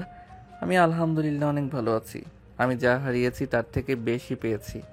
একজন ভালো স্ত্রী যে আমাকে পাগলের মতো ভালোবাসে, আমার জন্য দুনিয়ার সবার সাথে লড়াই করতে রাজি, কিন্তু আমাকে ছেড়ে দিবে না। আমাকে বাবা মায়ের ভয়ে বলে নাই। আমাকে সেই চেনে না, আমি তাকে বিরক্ত করি। সেই তার বাবা মা ভাই বোন সবার সামনে আমার হাত ধরেছে, আমার জন্য লড়াই করেছে। আজ আমি অনেক সুখে আছি। আমার শ্বশুর শাশুড়ি, বড় ভাইয়া, শ্যালিকা সবাই আমাকে অনেক ভালোবাসে। আমার শাশুড়ি আমাকে কখনোই মায়ের অভাব বুঝতে দেয় নাই। আল্লাহর কাছে সবসময় দোয়া করতাম আমার ভাইয়া যেন ভালো থাকে, সুস্থ থাকে। আম্মু, আমার দোয়া কবুল হয়েছে। ভাইয়া, আমাদের সবাইকে ক্ষমা করে দিও। তুমি চলে যেও না। আর নদীর দিকে চোখ গেলে দেখে নদী রাগ ভর্তি চোখে ওদের দিকে তাকিয়ে আছে। আর ওর আব্বু আম্মুর ছেলে ওর চাচুকে জড়িয়ে ধরল। ওর চাচুর সাথে সকল অভিমান ভাঙিয়ে নিল। সবার সাথে মিল হয়ে গেলে আইন নদীর কাছে গেল। নদী কোনো কথা না বলে চলে যেতে নিলে আইন নদীর হাত ধরল। নদী এক ঝটকায় হাত সরিয়ে দিয়ে বলল, একদম আমাকে ধরবে না। নদী, সরি, আমি জানি তুমি রাগ করছো। তোমাকে কিছু বলি নাই দেখে। নদী, কি বলতাম? যাদের জন্য আমাকে কত কষ্ট সহ্য করতে হয়েছে, বুকের ভিতরে রাগ অভিমান এত ছিল, তাদের পরিচয় দিতে মন চাই নাই। তাই বলে আমাকে একবার বলবে না যে ওনারা তোমার বাবা মা? তোমাকে আগে কতবার জানাবে না? সরি। আমার বোমা, রাগ করো না। ওর মনের অবস্থা কি ছিল আমি খুব ভালো করে বুঝতে পারি। আমাদের মতো বাবা মাকে কিভাবে ওই পরিচয় দিবে যারা ওর পাশে থাকে নাই? কি এমন হয়েছিল যে তোমাকে বাড়ি থেকে বের হয়ে যেতে হলো? আয়নের আম্মু বলতে যাবে, আইন সাথে সাথেই বলে, আমি তোমাকে ঠান্ডা মাথায় বলবো, দয়া করে এখন জানতে চাও না। জানলে তুমি অনেক রেগে যাবে আমার উপরে। তোমার মাথা এমনিতেই গরম আছে। নদী কিছু বলবে তার আগেই আয়নের ফোনটা বেজে উঠল। আয়ন ফোনটা বের করে দেখে তিয়ার আম্মু কল করেছে।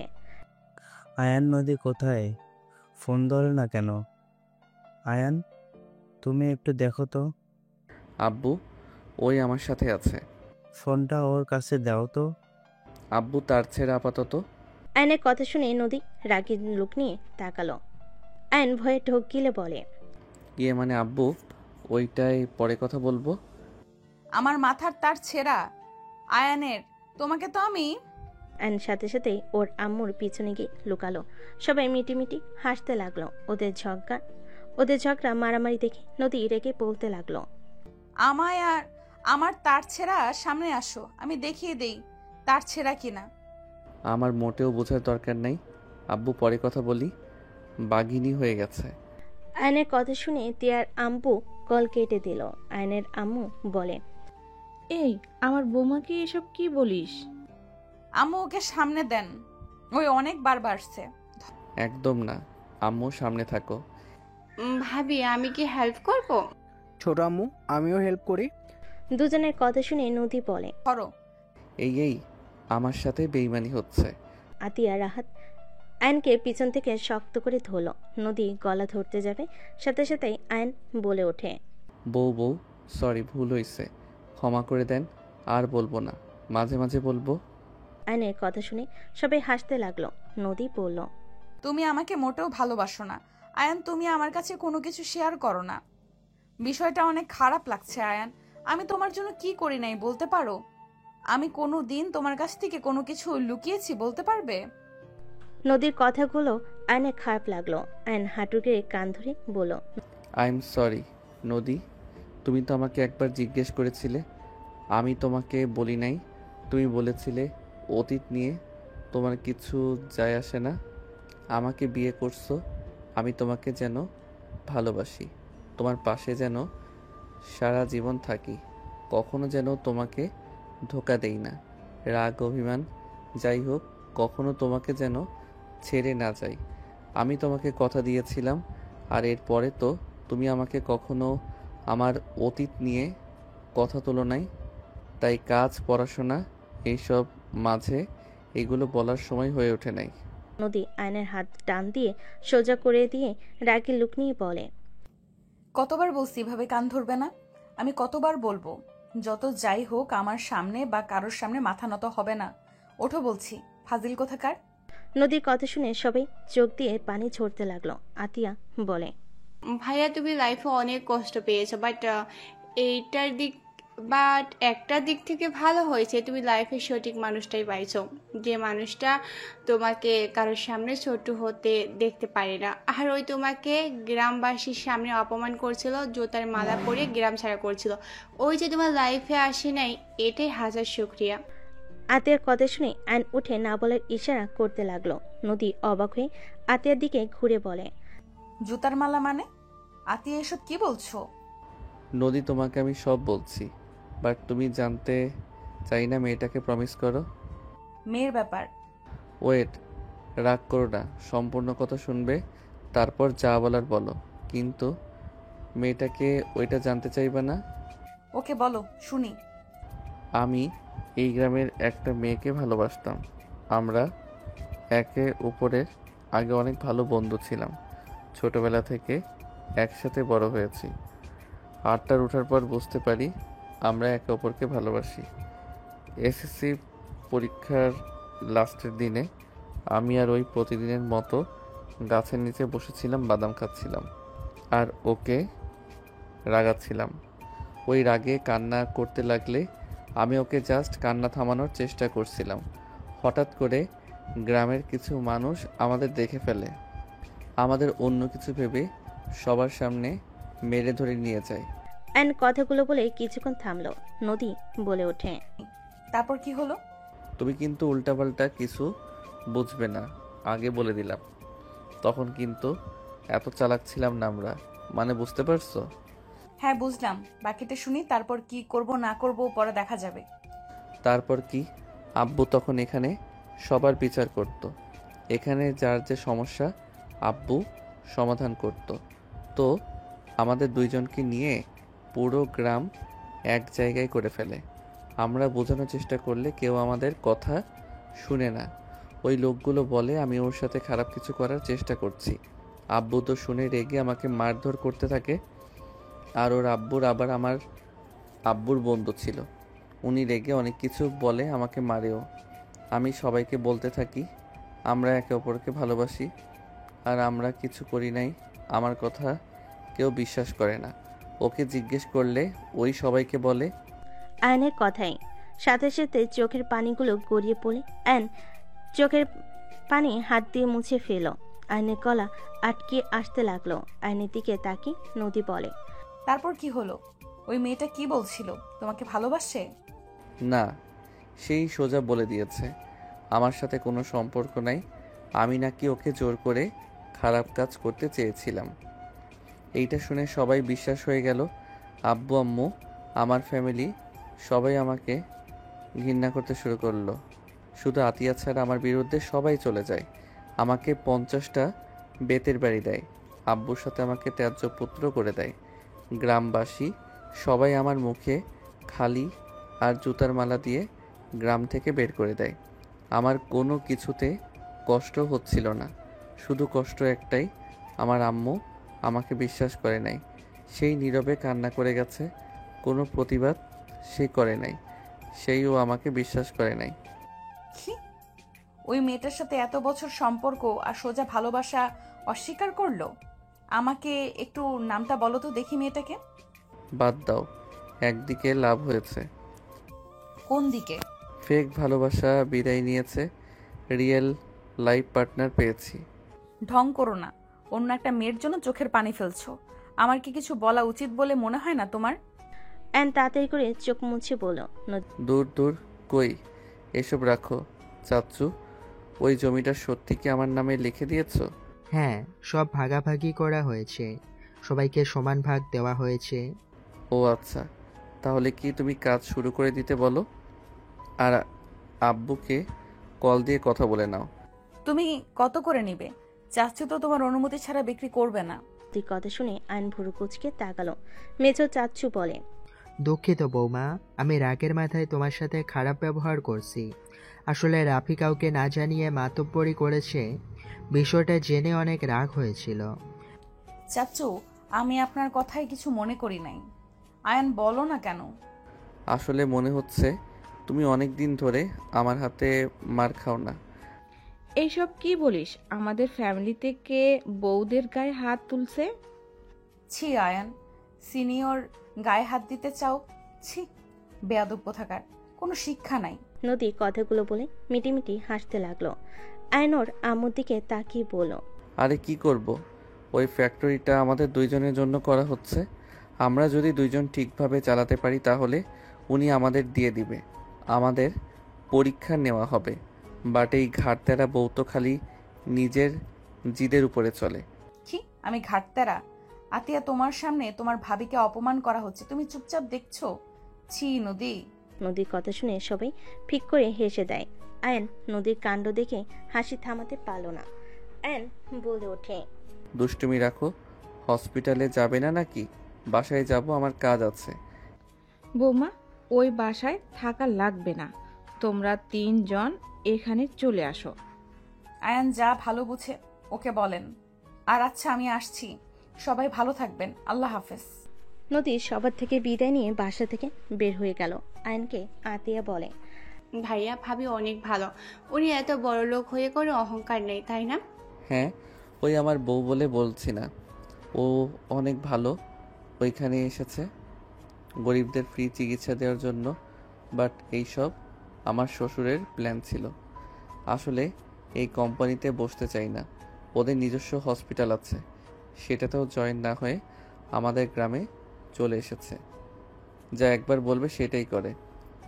একদিক ভালোই হয়েছে, তোমাকে আমরা আবারও ফিরে পেলাম। হ্যাঁ ভাবি ঠিক বলেছে।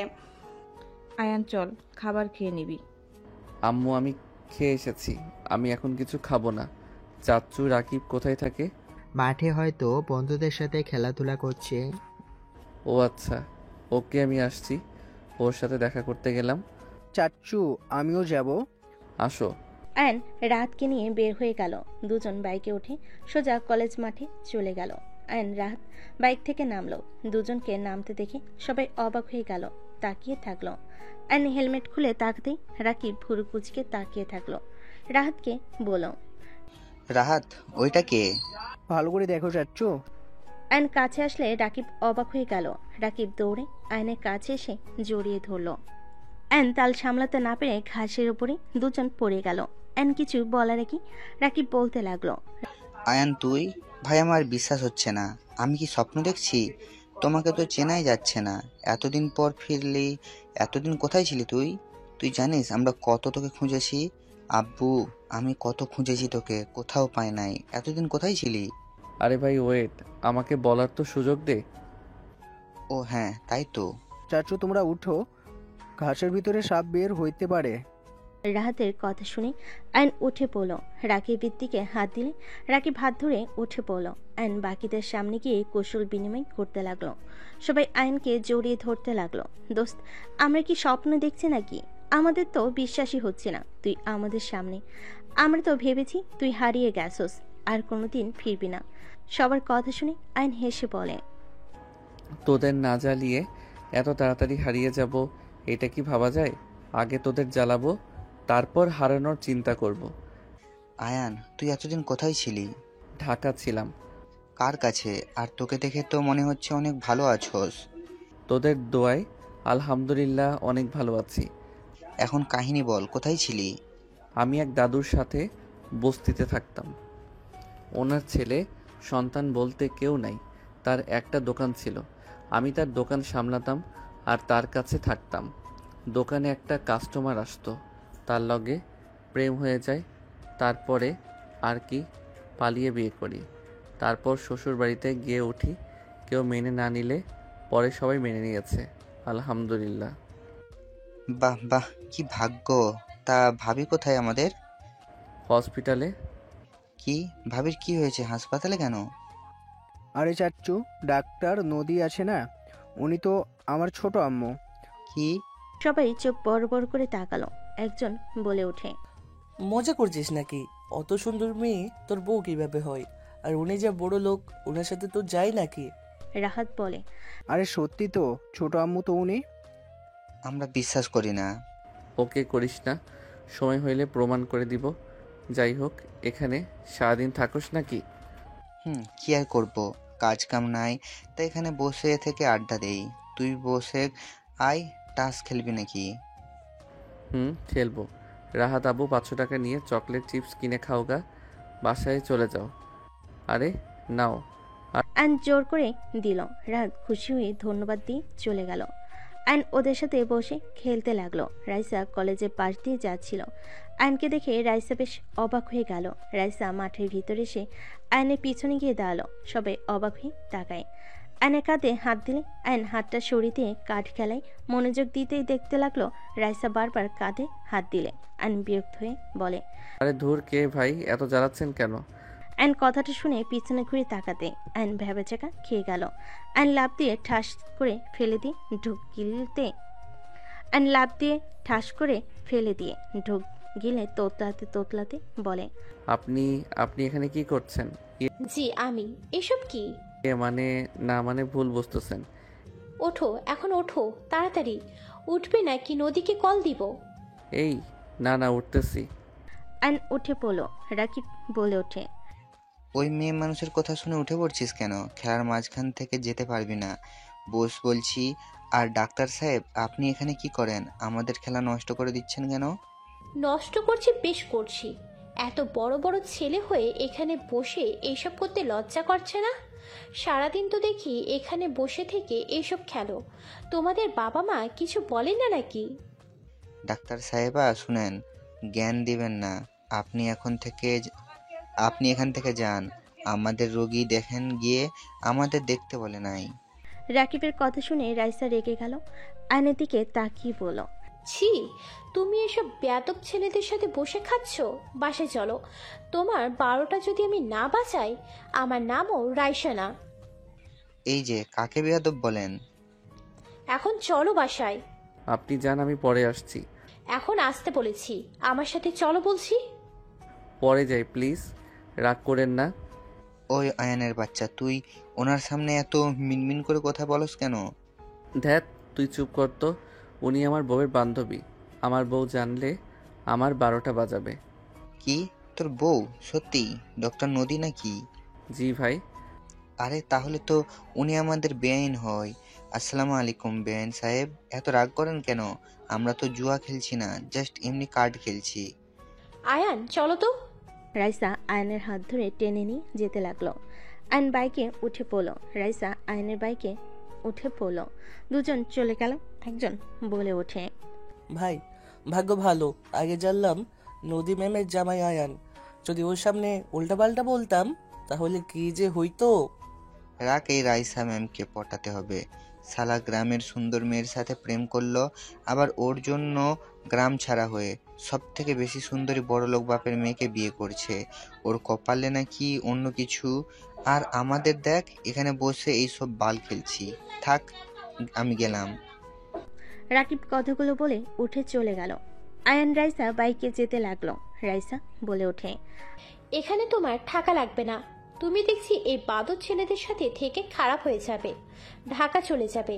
আমার বান্ধবী যদি জানে তোমার কি হাল করবে, তোমার নিশ্চয়ই জানা আছে। আরে আপু, ওরা আমার ফ্রেন্ড। আর আপু, আমি ওই গ্রামের ছেলে। আপনি যে বাসায় থাকেন ওই বাসার মালিক আমার আব্বু। আয়নের কথা শুনে রাইসা হা হয়ে গেল। রাইসা বলে ওঠে, কি উল্টোপাল্টা কথা বলছো? উনি তোমার আব্বু মানে? হ্যাঁ, উনি আমার আব্বু। রাকিব আমার কাজিন মেজো চাচ্চুর ছেলে। এসব নদী জানে? হ্যাঁ, ওই জেনেছে। ওকে সব কিছু বলেছি।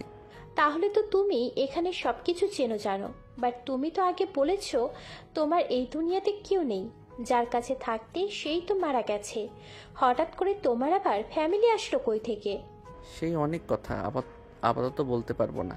খুব ভালো, তাহলে তুমি সেই রেফিস্ট। রাইসার কথা শুনে আয়ন বাইক থামিয়ে দিল। রাইসার দিকে তাকাতেই রাইসা নেমে পড়ল, বাসের ভিতরে চলে গেল। আয়ন কিছু না বলে গেট দিয়ে ভিতরে চলে গেল। রাইসা সোজা সিঁড়ি পেয়ে দরজা খুলে নিজের রুমে চলে গেল। আয়ন ওর রুমে চলে গেল, ফ্রেশ হয়ে ঘুমিয়ে দিল। সন্ধ্যায় ঘুম ভাঙল। বসার রুম থেকে হাসাহাসি করার শব্দ আসলো। আয়ন উঠে ফ্রেশ হয়ে বের হয়ে দেখে আতিয়া, রূপা, আয়নের কাজিনরা এসেছে। আয়নকে দেখে বলল, ভাইয়া ঘুম হয়েছে? কখন এসেছিস বোন? 20 মিনিট হয়ে গেছে। রাহাত আসে নাই? না, ওই কোচিংয়ে গেছে। ও আচ্ছা। আয়ন নদীর পাশে বসতে বসতে বলল, আয়ান, তোমাকে ঢাকা যেতে হবে। কেন? আব্বু দেশের বাইরে যাবে। ও আচ্ছা, কখন যাওয়া লাগবে? রাতে গেলে বের হয়ে যাও। ঠিক আছে। আয়ন বসে থেকে সবার সাথে আড্ডা দিতে লাগলো। রাতে আয়ন, রাইসা, নদী একসাথে আয়নদের বাসে চলে গেল। তিনজন সবার সাথে বসে খাবার খেয়ে আড্ডা দিতে লাগলো। আয়ন টাইম দেখে বলল, আচ্ছা নদী আপু, তোমরা তাহলে এখানে থেকে যাও, আমি তাহলে বের হচ্ছি। আয়ান কোথায় যাবি? ঢাকা যেতে হবে। আব্বু দেশের বাইরে যাবে। ভাইয়া চট্টগ্রামে আছে, তাই আমাকে দেখতে হবে বাকিটা। সাবধানে যাস, রাত করে বের না হইলে হয় না। সকালে গেলে তো পারিস। এখন গেলে সকালের ভিতরে পৌঁছে যাব। আচ্ছা, আসছি। আয়ন সবার থেকে বিদায় নিয়ে বের হয়ে গেল। সকালে পৌঁছে গেল। নদীর বাসের ভিতর ঢুকে বাইক রেখে সদর দরজায় নক করলো। দরজা খুলে আয়ন নোভাকে দেখে অবাক হয়ে বলল, আসসালামু আলাইকুম আপু। ওয়ালাইকুম সালাম, কেমন আছেন? আলহামদুলিল্লাহ, আপনি কেমন আছেন? আর কবে এসেছেন? গতকাল এসেছি, ভিতরে আসো। আয়ন ভিতরে গেলে নদীর আম্মুকে সালাম দিয়ে রুমে চলে গেল। রুমে গিয়ে নদী ফ্রেশ হয়ে নদীকে কল দিল। নদী কল রিসিভ করে বলল, পৌঁছে গেছো? এসে গোসল করে তোমাকে কল দিলাম। কি করো? শাশুড়ি আম্মুর সাথে বাইরে যাব। কোথায়? মেজো কাকির বাবার বাড়িতে যাব। ও আচ্ছা, যাও যাও, ঘোরাঘুরি করো। আর কত জায়গায় যে যাওয়া লাগবে তোমাকে। তোমার হিংসে হচ্ছে নাকি? অল্প অল্প। ফাজিল। আচ্ছা, বের হব। কলে থাকো, কল কেটে দেওয়া লাগবে কেন? বড়দের সামনে কথা বলবো নাকি? শরমেরও তো ব্যাপার আছে। কি বলবে শুনি? আচ্ছা, আমার বউ শরম পাচ্ছে যখন, তখন একটা কাজ করতে পারো। কি? কিস দিয়ে যাও না জান। নদী কিছু বলবে, সাথে সাথে পিছন থেকে রূপা এসে বলল, আমি দেব নাকি? রূপাকে দেখে আয়ন লজ্জা পেয়ে গেল। আয়ন ভেবাচাকা খেয়ে বলে, মানে ভাবি ভালো আছেন? জি দেবরজি, আমি তো ভালো আছি। কিস দিব কি? আচ্ছা, বাই। আয়ন কল কেটে দিলে রূপা হাসতে লাগলো। নদী লজ্জা পেয়ে গেল। রূপা বলে, হয়েছে, জামাইয়ের মতো লজ্জা পা, চল নিচে চল। চলেন। নদী রূপা নিচে চলে গেল। এদিকে আয়ন নিচে চলে গেল। আয়ান নিচে গেলে নদীর আম্মু বলে, আয়ান তুমি খেয়ে ঘুমিয়ে যাও, সারা তো বাইক চালিয়ে এসেছো। আব্বু কখন গেছে? রাতে চলে গেছে। আয়ান কিছু বলবে, নদী কল দিতে লাগলো। নোভা বলে ওঠে, আপু না কল দিচ্ছে, ধরো না কেন? ধরি। আয়ান কল রিসিভ করতেই আতিয়া বলে ওঠে, ভাইয়া পিচ্ছি বলো। দেখো ভাবি কি করে। আতিয়া কথাটা বলে ক্যামেরা পিছনের দিকে ধরলো। আয়ন ফিক করে হেসে দিল। নদী আরো কিছু ভাবিরা মিলে রাহাতকে মেকআপ করে দিচ্ছে। নোভা এসব দেখে বলে ওঠে, আপু কি করো? ওই ছেলেটা কে? আয়ান, তুমি আবার এভাবে চুপ করে আছো কেন? তোমার বইয়ের পাশে ছেলে মানুষ, কিছু বলছো না? নদী রাহাতকে ফোনটা হাতে নিয়ে বলে, কিরে তুই বাসায় কবে এসেছিস? গতকাল এসেছি। তুমি কোথায় আছো? এত মানুষ কেন? আর ওই ছেলেটা বা কে? এভাবে ভূত সাজাচ্ছ কেন? আরে ওইটাই আমার ভাতিজা। আমি আমার মেছো চাচি শাশুড়ির বাসায় এসেছি। এখানে সব ভাবিরা, আমার ননদরা, আরও কিছু ননদ আছে, সবাই মিলে প্ল্যান করেছি রাহাতকে ভূত সাজিয়ে প্র্যাঙ্ক করব। কি বলো? তোমার চাচি শাশুড়ি কি কও এগুলো? তুই কোথায় নদী? আর এইসব আবল তাবল কি বলছিস? আয়াম তো এতিম, ওর ফ্যামিলি কোথায় পাস? ভাবি আপনারা বাকিটা দেখেন, আমি একটু কথা বলে আসছি। নদী কিছুটা দূরে গিয়ে বলতে লাগলো, আয়ান কোথায়? ও তোমাদের কিছু বলে নাই? আমি যে বাসায় ভাড়া থাকি ওই বাসার মালিক আয়ানের আব্বু। আয়ান এতিম না। আয়ান রাগ করে গ্রাম ছেড়ে দিয়েছিল। আমাদের ফ্যাক্টরিতে যে জমি অর্ধেক ওদের। আয়ান তোকে আগে বলেছে কি যে ওর ফ্যামিলি আছে? তা বলে নাই। ওই মনে অনেক আঘাত পেয়েছিল। ওর বাবা মা কারোর সাথে কোনো যোগাযোগ রাখেনি।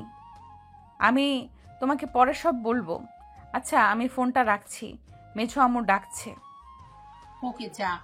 নদী কল কেটে দিল। নোভা বলে, বাবা, তোমার মেয়ে দেখি সব পরিবেশে সুন্দর মানিয়ে নেয়। যাক, বিষয়টা ভালোই লাগছে। আমার মেয়েটার কত হাসি খুশি লাগছে, সবার সাথে কত আনন্দে আছে। আর মেয়েটাকে নিয়েও চিন্তাও থাকলো না, শ্বশুর বাড়িতে আছে। নোভা কিছু বলবে তার আগে আয়ন নিচে এসে বলে, আম্মু আমি বের হচ্ছি। খাবার খেয়ে যাও। আচ্ছা দিন। আয়ন খেতে বসলে নদীর আম্মু খেতে দিল। আয়ন খাবার খেয়ে ফোন নিয়ে চলে গেল। অফিস ছুটি হলে আয়ন অফিস থেকে বের হয়ে বাইকে উঠতে যাবে, সাথে সাথে নদীর কল আসলো। আয়ন কল রিসিভ করলো। হ্যাঁ জান বলো। ভিডিও কলে আসো। বাইকের উপরে আছি জান, বাসায় গিয়ে কল দিব। আয়নের মুখে জান শুনে লজ্জায় পড়ে গেল। পিছন ক্যামেরা দিলে আয়ন জিপায় কামড় দিয়ে সব ভাবিরা বসে আছে। আয়ন বলে ওঠে, দূর, এত শরম পাওয়ার কি আছে? আমার বউকে আমি জান বলছি, এখানে সমস্যা কি? আয়নের কথা শুনে সবাই বলে ওঠে, তাই তো। তা দেবরজি, আমরা ধরব জন্য কি পালাইছো নাকি? কেমন আছেন আপনারা? আর পালাবো কেন? 10 দিন পর যাব, পরে দেখব, তখন যেন আবার আপনারা পালান না। দেখা যাবে, এসো। আর তোমার বউ এত লজ্জা কেন পায়? দাদিরা কিছু বললে লজ্জায় লাল হয়ে যায়। আমার বউটাকে একটু বেশি পাকনা বানিয়ে দিয়েছেন। লজ্জাবতী বউ ভালো লাগে। আয়নের কথা শুনে সবাই হাসতে লাগলো। রূপার ভাবিরা বলে, লজ্জাবতীকে বানিয়ে দিব আমাদের মতো? রায়ান বলে ওঠে, না না, এমন বানানোর দরকার নাই। রায়ান বাইক চালাতে চালাতে কথা বলতে বলতে যেতে লাগলো। আয়ন বাইক চালাতে চালাতে কথা বলতে বলতে যেতে লাগলো। হঠাৎ করে একটা মেয়ের সামনে এসে পড়লো। আয়ন মেয়েটাকে দেখে চমকে গেল। আয়ন বাইক থামালে মেয়েটা সোজা আয়নকে জড়িয়ে ধরলো। আয়ন সরানোর চেষ্টা করতে লাগলো। মেয়েটা কান্না করতে করতে বলে, আয়ন আমাকে ক্ষমা করে দাও। আয়ন প্লিজ আমাকে ক্ষমা করে দাও। আমি তোমাকে ছাড়া ভালো নেই আয়ান। আমি তোমাকে অনেক ভালোবাসি। আমি প্রথমে বুঝতে পারি নাই, এখন আমি বুঝতে পারছি আমি তোমাকে ছাড়া ভালো নেই। মেয়েগুলো কথা শুনতে পেল সবাই। আয়ন কিছু বলার আগেই নদী ফোন কেটে দিল। আয়ন ধাক্কা দিয়ে সরিয়ে দিয়ে বলল, কি আবল তাবল কথা বলছো? তোমার মাথা খারাপ হয়ে গেছে নাকি? মেয়েটা রাস্তার উপর থেকে উঠে আয়নকে জোর করে ধরে বলে, আমি তোমাকে ছাড়া ভালো নেই। আমি ঠিক বলছি, আমি তোমাকে অনেক ভালোবাসি আয়ান। প্লিজ আমাকে ক্ষমা করে দাও। আমাকে একবার সুযোগ দাও। আমি তোমাকে কখনো কষ্ট দিব না। আমি তোমাকে রাজার মতো করে রেখে দেব। আয়নের রাগ উঠে সজোরে ধাক্কা মেরে গালে থাপ্পড় বসিয়ে দিয়ে বলে। যত সব ফালতু মেয়ে, তোকে আমি বোনের মতো ভালোবাসি আর তুই কি বলো সেসব? মেয়েটা বলে, আয়ান, তুমি আমাকে যদি ভালো নাই বাসো তাহলে তুমি আগে কেন আমাকে দেখতে যেতে? কেন আমাকে গিফট করতে, আমাকে নিয়ে ঘুরতে যেতে? কেন আমার সাথে এত ভালোবাসার অভিনয় করে আজ এসব বলছো? প্লিজ আয়ান, আমাকে ফিরিয়ে দিও না।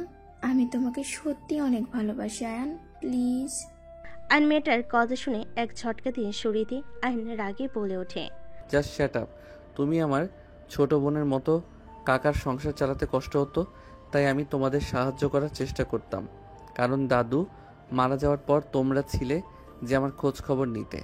আমার ছোট বোন আছে তোমার বয়সে, তাই আমি তোমাকে আমার ছোট বোন ভেবে এত গুরুত্ব দিয়েছি, আর তুমি এখন এসব কী ধরনের কথা বলছো? হ্যাঁ, আয়নের কথা শুনে মেয়েটা কান্না করতে করতে বলে, তুমি এসব কি বলো?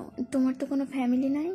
আয়ন মেয়েটার কথা শুনে বলে, আমার সব আছে, আর আমি তোমাকে সবসময় পিচ্ছি বলে ডাকতাম। পিচ্ছি আমার ছোট বোনকে বলতাম, এই যে এই মেয়েটা আমার বোন তোমার বয়সে দেখো, আর আমি বিবাহিত, তুমি তো জানো, তারপরও কেন এইসব বলছো? আয়নের কথা শুনে মেয়েটা কান্না করতে লাগলো। আয়ন মেয়েটাকে বলে, কান্না বন্ধ করো, বাসায় যাও। মেয়েটা ওইখানে বসে থেকে বলতে লাগলো, আমি কোথাও যাব না, আমি বাসায় যেতে চাই না। আমি বাসায় গেলে আমাকে বিয়ে দিয়ে দেবে। আয়ন কথাগুলো শুনে বলে ওঠে, তুমি কি বিয়ের আসর থেকে পালিয়ে এসেছো নাকি? উঠো বলছি, থাপ্পড় মেরে গাল ফাটিয়ে দিব, উঠো। আয়ন মেয়েটার হাত ধরে টেনে বাইকের পিছনে বসিয়ে দিল। আয়ন বাইক নিয়ে সোজা বস্তিতে চলে গেল। আয়ন বাইক থেকে নামতে নিলে মেয়েটা বলে, না, আমি নামবো না, আমি অন্য কাউকে বিয়ে করব না। আয়ন মেয়েটাকে ধমক দিয়ে বলে, নামো বলছি।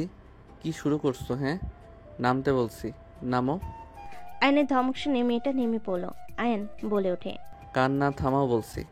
চোখের পানি মুছে দিয়ে হাত ধরে নিয়ে যেতে লাগলো। আয়ন মেয়েটার বাড়ির ভিতর নিয়ে গেলে মেয়েটার মা ছুটে এসে বলে, আয়ান বাবা, তুলি আর তুই কোথায় গেছিলি? মেকআপ করতে পাঠিয়েছিল, সেখান থেকে কোথায় গেছিলি? মেয়েটা নিচের দিকে তাকিয়ে আছে। আয়ন বলে, আমার সাথে দেখা হয়েছিল, আমার সাথে কথা বলছিল, তাই লেট হয়ে গেছে। আয়নের কথা শুনে মেয়েটার আম্মু বলে, যাক, ভালো করেছে, তোমাকে জানাবো। তোমার আগের সিমটাও তো হারিয়ে ফেলছো, যোগাযোগ করতে পারি নাই। চলো। মেয়েটাকে ওর কাজিনরা নিয়ে গেল। আয়নকে ওই মেয়েটার আম্মু নিয়ে যেতে লাগলো। আয়ন সবার সাথে কুশল বিনিময় করলো। বিয়ে এখানে থাকতে থাকতে রাত 12টায় আয়ন বাসে চলে গেল। বাসে গেলে সদর দরজা নক করলে কাজের লোক দরজা খুলে দিল। নদীর আম্মুকে দেখে আয়ন বলে, আম্মু, আপনি ঘুমান নাই? তুমি কোথায় ছিলে? বস্তিতে গেছিলাম, এক ছোট বোনের বিয়ে, ওইখানে গেছিলাম। ও আচ্ছা, খাবার দেই, খেয়ে নাও। আম্মু, আমি খেয়ে এসেছি, আপনি ঘুমান যান। আর এইভাবে রাত জাগবেন না তো, বিষয়টা আমার কাছে খারাপ লাগে। সন্তান বাইরে থাকলে কি মায়ের ভালো লাগে না? আচ্ছা, তুমি যাও, ফ্রেশ হয়ে ঘুমিয়ে যাও, আমি যাচ্ছি। নদীর আম্মু চলে গেল। আয়ন নিজের রুমে চলে গেল। আয়ন রুমে গিয়ে ব্যাগ রেখে ফোনটা পকেট থেকে বের করে খাটের উপর রেখে ওয়াশরুমে চলে গেল। গোসল করে তোয়ালে পরে বের হয়ে আসলো। আয়ন ফোনটা হাতে নিয়ে কল দিতে গিয়েও দিল না। আলমারি থেকে পোশাক বের করে পরে নিল। রাতে শুয়ে পড়ল। সকালে ঘুম ভাঙতেই নামাজ পড়ে নিল। নামাজ পড়ে আয়ন নদীকে কল দিতে লাগলো। নদী ঘুম ভাঙলে আয়নের কল দেখে নদী কল কেটে দিল। আয়ন বারবার কল দিতে লাগলো। নদী কল রিসিভ করলো না। আয়ন SMS করতে লাগলো, জান, কলটা রিসিভ করো জান, তুমি ভুল বুঝছো, মেয়েটা আমার বোনের মতো, সত্যি বলছি। আয়ন একের পর এক SMS করতে লাগলো। নদী সোজা ব্লক মেরে দিল। আয়ন ফোনটা রেখে দিল। বারান্দায় গিয়ে বসে থেকে বাহিরের দিকে তাকিয়ে থাকলো। অফিসের সময় হয়ে গেলে রেডি হয়ে আয়ন নিচে চলে গেল। নোভা বলে ওঠে, আয়ান, অফিস থেকে এসে আমাকে নিয়ে শপিং এ যেতে পারবে? হ্যাঁ পারবো। তাহলে আমি অফিসের সামনে চলে যাব। ঠিক আছে। আসো, খাবার খেয়ে নাও দুজন। তিনজন খাবার খেতে বসলো। খাবার খাওয়া শেষ করে আয়ন অফিসে চলে গেল। আয়ন অফিসে বসে থেকে কাজে মনোযোগ দিতে পারলো না। আয়ন সিম চেঞ্জ করে নদীকে কল দিতে লাগলো। নদী কল রিসিভ করে বলে, আসসালামু আলাইকুম, কে বলছেন? ম্যাম, বুকের ভিতরে কষ্ট হচ্ছে। আয়নের কণ্ঠ শুনে নদী বলে ওঠে। ছোট মেয়ে তো আছে, তার কাছে যান, সব কষ্ট দূর করে দিবে। আর দয়া করে কল দিবেন না দরকার ছাড়া। আয়ন কিছু বলার আগে নদী কল কেটে দিল। আয়ন কল করতে লাগলো। নদী ফোন না ধরে ফোন সাইলেন্স করে রাখে, কেবিনে চলে গেল। আয়ন কলের পর কল করে পেল না। সন্ধ্যায় ছুটি হলে অফিস থেকে বের হয়ে দেখে নোভা দাঁড়িয়ে আছে। আয়ান নোভাকে বাইকে তুলে শপিং মলে চলে গেল। নোভার সাথে শপিং করতে করতে বাসার দিকে চলে গেল। 9 দিন পর নদীর ফ্যামিলি আয়ন সবাইকে নিয়ে গ্রামের উদ্দেশ্যে বের হলো। সকাল 7টায় ট্রেন থেকে নেমে পড়লো। নোভা বলে উঠল, আব্বু এইসব গাড়িতে যাই? বাইকে চলো।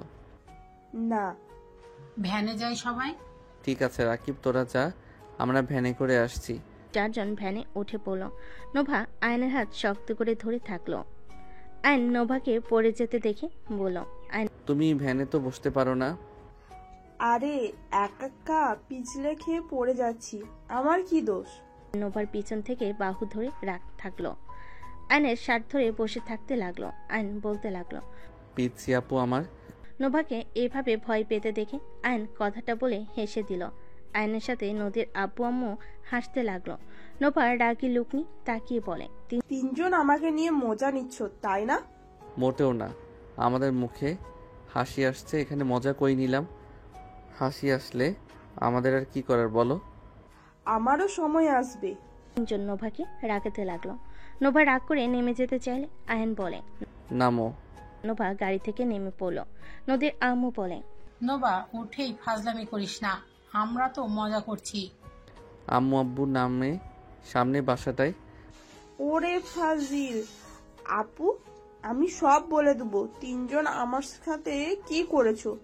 আমি কিছু করি নাই, আমার দোষ দিবা না তো। আমার মতো ভালা ভাই একটা পাবা?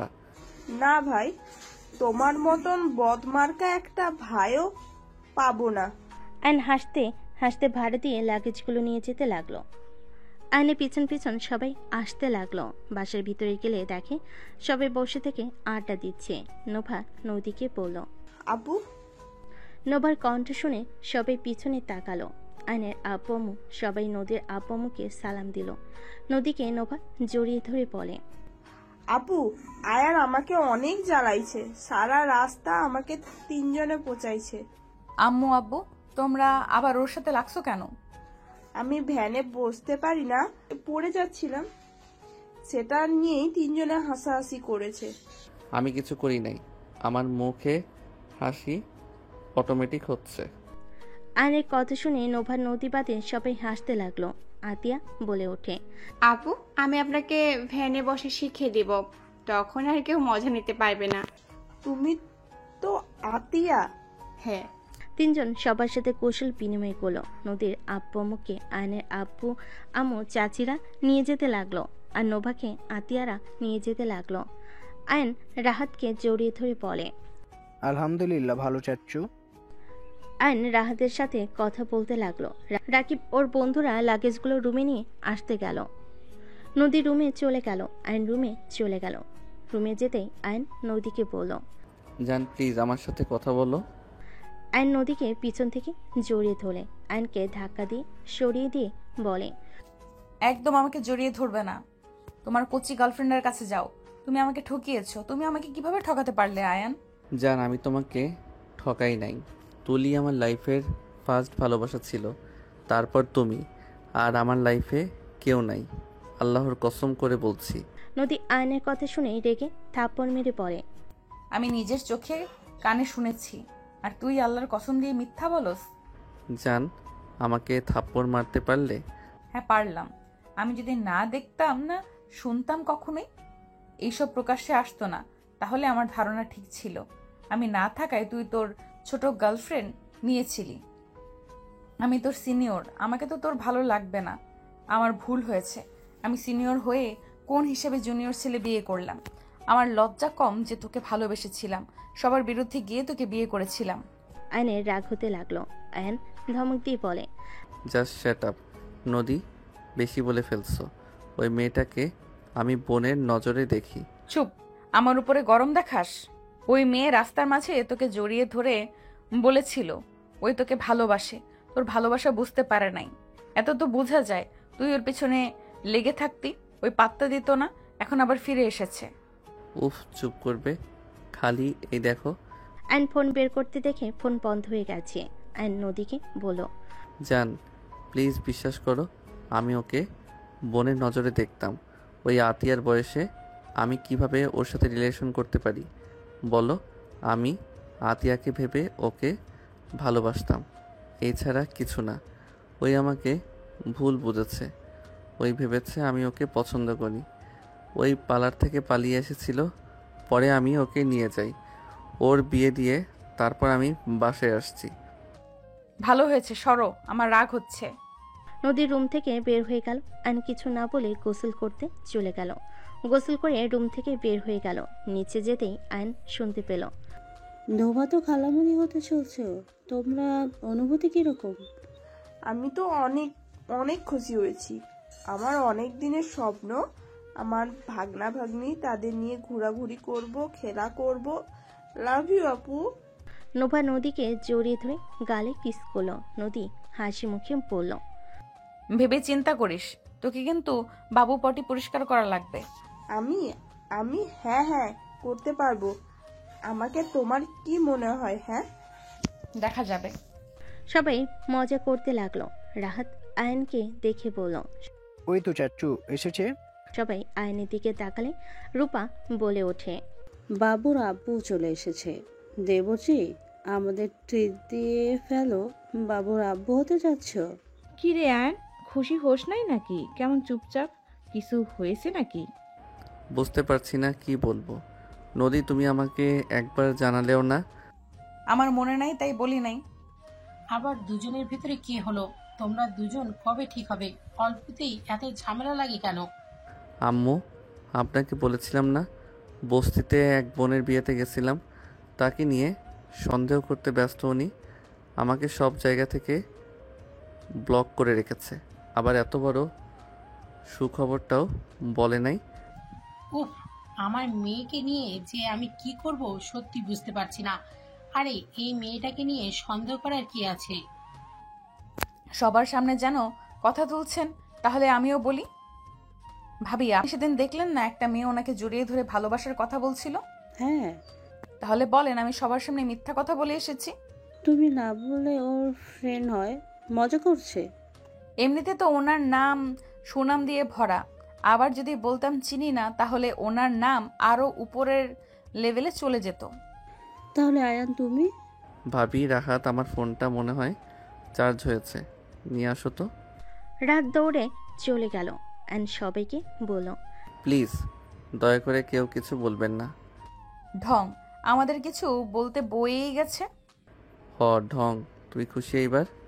অ্যান্ড কথাটা বলা শেষ করতেই রাহাত চলে আসলো। রাহাত বলে ওঠে, চাচ্চু আপনার ফোন। অ্যান্ড ফোনটা হাতে নিয়ে মেয়েটার বিয়ের ভিতরে ওঠা সব ছবি দেখাতে লাগলো। নদী সব ছবি দেখাতে লাগলো। নদীর আম্মু নোভা রাগী লুক নিয়ে তাকালে নদী বলে, তবে তাকিয়ে আছো কেন?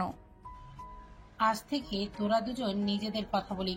কোনো কিছু না জেনে না শুনে কেউ কাউকে উপরে ভুল বুঝবে না। কয়েকদিন পর আমার নাতি নাতনি দুনিয়ায় আসতে চলেছে। এভাবে ঝামেলা করলে ওদের উপরে প্রভাব পড়বে। আমি সেটা একদমই চাই না। তাড়াতাড়ি করো একে অপরকে। নোভার রাইসা আয়নের হাত ধরে টান দিয়ে নদীর পাশে বসিয়ে দিয়ে বলল, করো প্রমিস দুইজন। আমার সমস্যা নাই, আপনার বান্ধবীকে বলেন। আয়ন নদীর হাত এক করে ধরলে নদীকে প্রমিস করি বলে, বেশি করব না, যদি উল্টাপাল্টা কিছু দেখি তাহলে খবর আছে। আর সন্দেহ করা বউদের অধিকার। নদীর কথা শুনে সবাই ভ্যাবাচেকা খেয়ে ওর দিকে তাকিয়ে থাকলে নদী দাঁতে দাঁত চেপে হাসি দিল। আয়ন বলে, এই বউ জীবনেও ঠিক হবে না। ঠিক হওয়ার প্রশ্নই ওঠে না, বাট একটা কথা বলতে পারি, যত যাই হয়ে যাক তোমাকে আমি ছাড়বো না। উল্টো কিছু করবে তোমাকে খুন করব, সাথে নিজেও মরবো।